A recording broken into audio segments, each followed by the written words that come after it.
Hey guys, আমি প্রসাদ মণ্ডল আর আমার ভগবানের চট চ্যানেলে তোমাদেরকে দিল সে ভরা স্বাগত।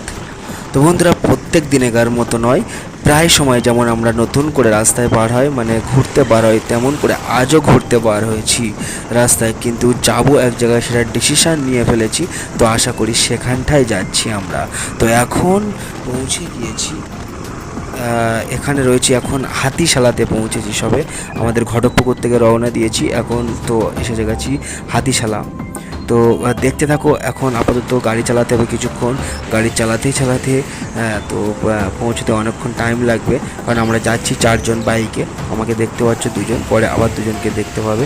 যেমন আমরা চারজনই বার হয়, আকাশ, সনজিৎ, অর্ণব আর আমি প্রসাদ মণ্ডল।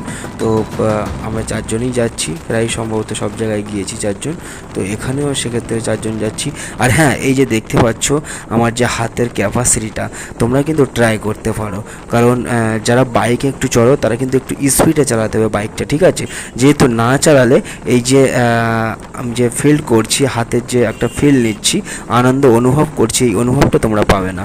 কারণ সোলো বাইক চালালে এই অনুভবটা টোটালি পাবে না। একটু জোরে চালালে তখন সময় মতো ঠিকঠাকভাবে এরকম করলে তোমরা ঠিকই আমেজটা পাবে, আর অনুভূতিটাও খুব নিতে পারবে, খুব সুন্দর।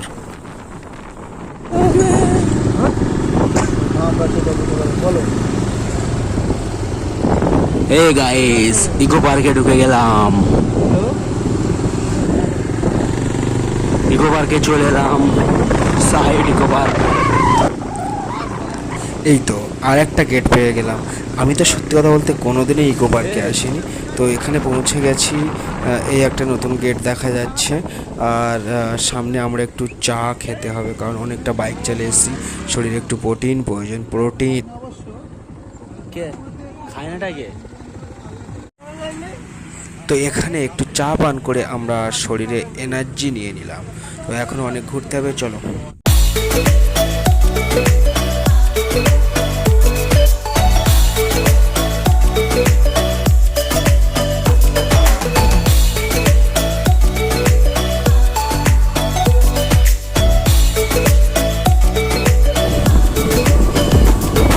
বন্ধুটা বলছি ওখানে বাড়ি,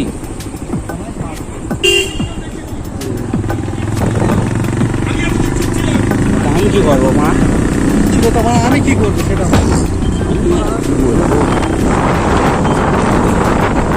দিস প্যারিস।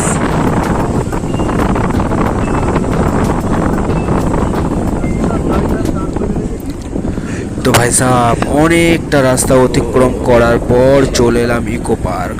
আর দেখতেই পাচ্ছ এটা হচ্ছে গাড়ি রাখার গ্যারেজ, সম্ভবত এটা পার্কিং করার জায়গা। এটা নিয়ে অনেকটা ঝামেলা হচ্ছিল, বাট এই যে আমরা একদম ইকো পার্কের কিছুটা এসে যে ঝিল আছে না, ভিতরে অনেকটা ভিতরে গিয়ে একটা বড় ঝিল আছে। তো সেই ঝিলের আশপাশ দিয়ে একটা জায়গায় গাড়ি রাখবো ভেবেছিলাম। তো এই জায়গাটায় গাড়ি রাখবো ভেবেছিলাম, তো গাড়ি রাখতে পারলাম না। সিদ্ধান্ত হলো যে একটু ঘুরেই নেই চারপাশটা। তো ওই জন্য চারপাশের একদম ঝিলের পাশ দিয়েই আমরা যাচ্ছি। তোমরা দেখতে পাচ্ছ অনেক লোকরা যারা একটু এনজয় করতে গিয়েছে, অনেক লাভাররা গিয়েছে আরও এনজয় করতে, আর আমরা চারজন গিয়েছি আরও এনজয় করতে। তো এই যে সিকিউরিটি রুম, ওখানটায় এখানে গাড়ি রাখার কথা হচ্ছে। তো তোর ফোনটাই পুরো বেকার।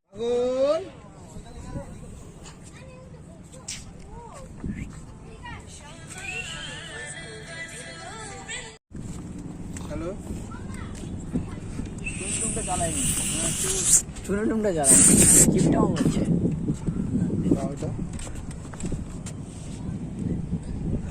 ভিউটা দুর্দান্ত, বাট ইকো পার্কের মধ্যে অনেকটা জায়গা রয়েছে যার ভিতরে সেই লেক রয়েছে, লেকের ভিতরে এলাম। তো এখানে লাইটিং আছে, খুব দারুণ ভিউ লাগছে, দুর্দান্ত। আর এই যে সনজিৎ, আকাশ, পক আর এই যে অন্য পক যেখানে যাচ্ছে শুধু টিকিট কাটাচ্ছে। এই রাত্রে এত টিকিট কাটায় বুঝতে পারছি না, বাবার টাকাগুলো ধ্বংস করতে এসছি আমরা, কি করব বুঝতে পারছি না। আর এই যে ছবি তোলা হচ্ছে, বাট সবাই নায়ক হয়ে এসছে, আমি তো একদম পুরো ভিখারি হয়ে এসছি। কি করব ভাই, কিছু করার নেই, এসছি হঠাৎ ইচ্ছা হলো। এমনিতে সকালে তো আসতে পারবো না, ওই জন্য রাত্রে এলাম। আর ক্যামেরাম্যানটা দুর্দান্ত, শুধু ক্যামেরা করছে দেখুন, বাহ।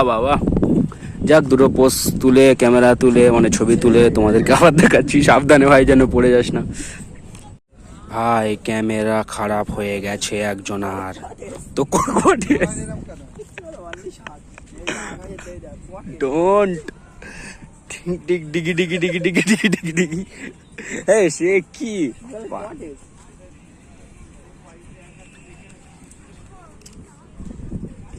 ক্যামেরাম্যান হয়েছিস বটে, কিন্তু ক্যামেরাম্যান ঠিকঠাক করে ছবি তুলতে পারছিস না।